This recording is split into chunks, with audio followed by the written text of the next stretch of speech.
What is central dogma? Central dogma एक तरह का प्रोसेस है जिसमें डीएनए से आरएनए बनता, आरएनए से प्रोटीन बनते हैं। ठीक है, अगर डीएनए से आरएनए बन रहा है उस प्रोसेस को हम ट्रांसक्रिप्शन कहते हैं। अगर आरएनए से प्रोटीन बन रहा है तो उस प्रोसेस को हम ट्रांसलेशन कहते हैं। डीएनए से अगर डीएनए बन रहा है तो उसको हम रेप्लिकेशन कहते हैं। Now what is packaging of A DNA? DNA जो है किस तरीके से पैकेज होता है उसके बारे में हम डिस्कस करते हैं।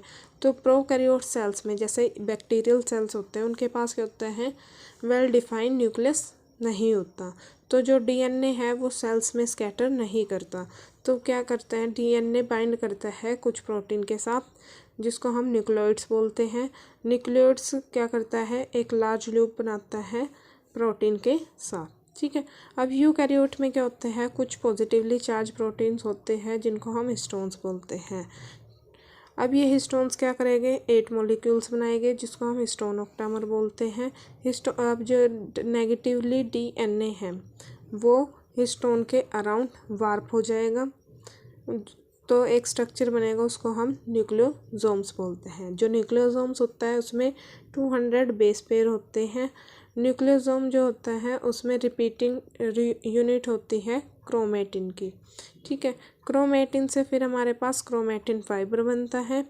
क्रोमेटिन फाइबर फिर फर्दर कंडेंस होएगा मेटाफेज पे, फिर वो बनाएगा क्रोमोसोम।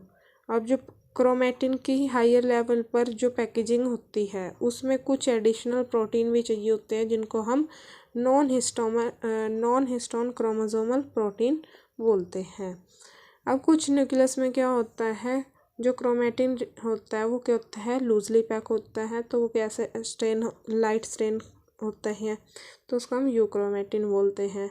ठीक है, अगर जो क्रोमेटिन है वो डेंसली पैक है और तो वहाँ पर स्ट्रेन जो है वो हमारी डार्क कलर की मिलेगी तो उसको हम हेटेरोक्रोमेटिन बोलते हैं। जो यूक्रोमेटिन होता है वो ट्रांसक्रिप्टली एक्टिव होता है और जो हेटेरोक्रोमेटिन होता है वो इनएक्टिव होता है।